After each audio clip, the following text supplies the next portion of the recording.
कहती है, सत्यम ब्रूयात प्रियम ब्रूयात, अर्थात सत्य बोलिए लेकिन प्रिय बोलिए। कथा कहती है, अगर कोई सत्य बहुत कड़वा हो और उस सत्य को बोलने से किसी को कष्ट पहुंच रहा हो, किसी को ठेस पहुंच रहा हो, तो कदापि उस सत्य को नहीं बताना चाहिए, नहीं बोलना चाहिए। भगवान शंकर ने भी मैया से नहीं बताया कि हमने आपको छोड़ दिया, हमने आपका त्याग कर दिया। बाबा ध्यान में वस्थित हुए और भगवान शंकर 87,000 वर्ष के लिए समाधि में चले गए। 87,000 वर्ष बाद जब बाबा वापस आए समाधि से, दौड़ी भागी मैया गई बाबा के पास। बाबा ने फिर से कथा गाना प्रारंभ किया। कहते हैं उसी समय की बात है, दक्ष प्रजापति को ब्रह्मा जी ने नायक घोषित कर दिया और जैसे ही पद मिला, दक्ष प्रजापति को अहंकार आ गया। और देखिए कथा कहती है, इस संसार में ऐसा कोई व्यक्ति नहीं है जिसे पद की प्राप्ति हो जाए, सम्मान मिलने लगे, मान मिलने लगे और उसे अहंकार ना आए। कोई ऐसा व्यक्ति नहीं है। और अगर विश्वास नहीं है तो हम अपने मन से नहीं कह रहे, मानस जी में लिखा हुआ है, चौपाई कहती है कि नहीं को अस जनमा जग माहि, प्रभुता पाई जाय मन नाही। इस संसार में ऐसा कोई जन्म नहीं लिया जिसे पद की प्राप्ति हो जाए, सम्मान मिलने लगे और उसे अभिमान ना आए। लेकिन ऐसा उसी के साथ होगा जो दिन रात सिर्फ यही कहेगा कि मेरा तो बस आपकी कृपा से सब काम हो रहा है।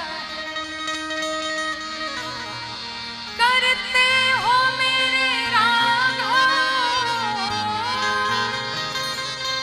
करते हो तुम कन्हैया, मेरा नाम हो रहा है। मेरा तो बस आपकी कृपा से सब काम हो रहा है। जो दिन रात यही कहेगा कि मैंने कुछ नहीं किया, जो कुछ किया सब मेरे राघव जी ने किया, सब मेरे राम जी ने किया, सब मेरे कन्हैया ने किया। जो दिन रात ये कहता चलेगा, उसके जीवन में कभी अहंकार नहीं आ सकता, कभी मद नहीं आ सकता।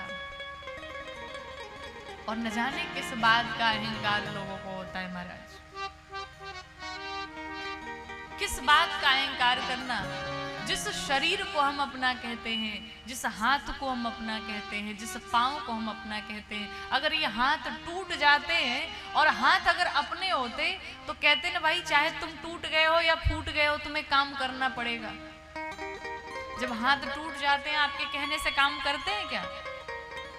नहीं करते हैं। क्यों? क्योंकि ये हाथ हमारे नहीं है, ये पांव हमारे नहीं है, ये शरीर हमारा नहीं है। किसी शहर में आप जाओ और वहां पर आपको मकान मालिक एक घर दे दे रहने के लिए, वो किराए के घर पे आप रहने लगो, 2-4 साल 10 साल आप रहो और आप उस किराए की मकान को अपना मान लो, तो ये मूर्खता किसकी है? आपकी है कि मालिक की है? हमारी ही है भाई। मालिक का है, कब वो खाली करा ले कोई ठिकाना नहीं।